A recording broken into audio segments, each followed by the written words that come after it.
नमस्कार। उत्तर प्रदेश की बात हो और वहाँ के रंगों से भरे मेलों और उत्सवों का जिक्र न हो, ऐसा तो हो ही नहीं सकता, है ना? आज की इस चर्चा में हम यूपी के 34 ऐसे खास और अनोखे आयोजनों को समझेंगे जो असल में इस पूरे राज्य की सांस्कृतिक पहचान को बुनते हैं। तो चलिए इस शानदार सफर पर निकलते हैं। इस सफर को हमने 5 हिस्सों में बांटा है। पहले हम कुंभ और पवित्र स्नान की बात करेंगे, फिर राम और कृष्ण के उत्सव, उसके बाद शिव और शक्ति की भक्ति। चौथे हिस्से में संतों और एकता के प्रतीक अनोखे मेले आएंगे और आखिर में कला और संस्कृति के त्योहार। तो चलिए शुरुआत करते हैं अपने पहले पड़ाव से, कुंभ और पवित्र स्नान। यहाँ हम ऐसे विशाल आयोजनों को देखेंगे जहाँ पवित्र नदियों में आस्था की डुबकी लगाई जाती है। अब जरा इस संख्या 12 के बारे में सोचिए। यह सिर्फ एक नंबर नहीं है। प्रयागराज में आयोजित होने वाले महाकुंभ का एक बहुत बड़ा आध्यात्मिक चक्र है। दुनिया के सबसे बड़े धार्मिक मेले में हर 12 साल बाद जो जनसैलाब उमड़ता है ना, वो सच में किसी चमत्कार से कम नहीं लगता।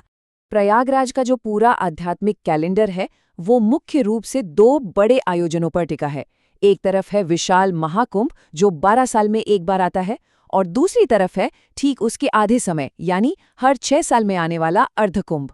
और कमाल की बात यह है कि ये दोनों ही आयोजन प्रयागराज को पूरी दुनिया के नक्शे पर एक बहुत ही खास तीर्थ स्थल बना देते हैं। नदियों का हमारे यहाँ कितना महत्व है, ये तो हम सब जानते हैं। यूपी के अलग अलग हिस्सों में यही नदियाँ आस्था को जीवंत रखती हैं। प्रयागराज के संगम पर माढ़ मेला लगता है, तो वहीं हापुड़ के गढ़मुक्तेश्वर में गंगा स्नान और गंगा दशहरा का एक अलग ही महत्व है। इसी तरह कासगंज का सोरो मेला भी इन्हीं पवित्र स्नानों का एक मुख्य केंद्र है। मतलब जल और आस्था का ये अटूट रिश्ता आपको राज्य के हर कोने में दिख जाएगा। अब आगे बढ़ते हैं अपने दूसरे हिस्से की तरफ, जो पूरी तरह से भगवान राम और श्री कृष्ण की लीलाओं को समर्पित है। यहाँ हम उनके जीवन से जुड़े उत्सवों का आनंद लेंगे। भगवान राम के जीवन को मनाने के तरीके भी कितने अद्भुत हैं। सोचिए, अयोध्या में जहाँ एक तरफ भव्य अयोध्या रामोत्सव और सावन के महीने में सावन झूला मेला लगता है, वहीं बरेली का जनकपुरी मेला राम सीता विवाह की खुशियां मनाता है। वाराणसी की रामनगर रामलीला का तो क्या ही कहना, वो तो विश्व प्रसिद्ध है। और हाँ, चित्रकूट का दीपावली मेला और उसका दीपोत्सव, वो तो बिल्कुल एक अलग ही दुनिया में ले जाता है। राम जी की बात हुई तो अब श्री कृष्ण की नगरी मथुरा और बरसाना चलते हैं। यहाँ 2 बिल्कुल अलग पर बेहद खूबसूरत उत्सव देखने को मिलते हैं। एक तरफ मथुरा का झूला मेला है जिसमें शांति और भक्ति का भाव है, तो दूसरी तरफ बरसाना की लठमार होली। सोचकर ही एक अलग सी एनर्जी आ जाती है ना। एक में सौम्य प्रेम है तो दूसरे में जबरदस्त उत्साह और मस्ती। अब चलते हैं अपने तीसरे पड़ाव पर, जो है शिव और शक्ति की भक्ति। इस हिस्से में हम भगवान शिव, देवी शक्ति और हनुमान जी के क्षेत्रीय श्रद्धा केंद्रों की बात करेंगे।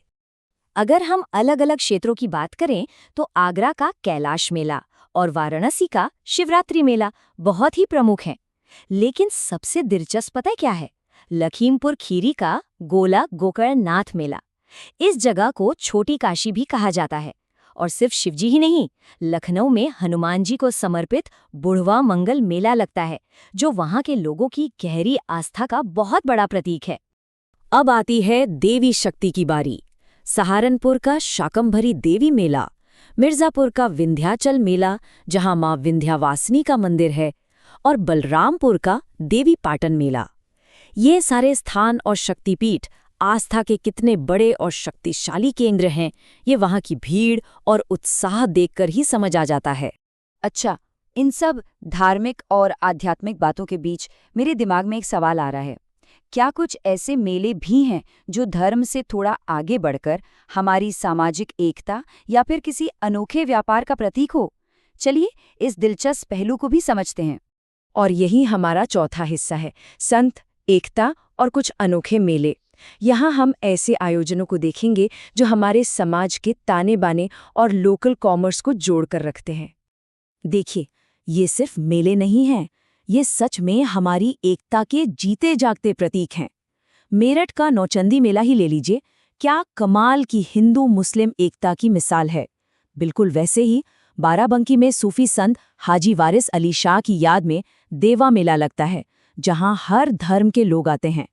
और मगर का कबीर मेला या गोरखपुर का गोरखनाथ मेला ये बताते हैं कि हमारे महान संतों ने कैसे पूरे समाज को एक ही धागे में पिरोया था।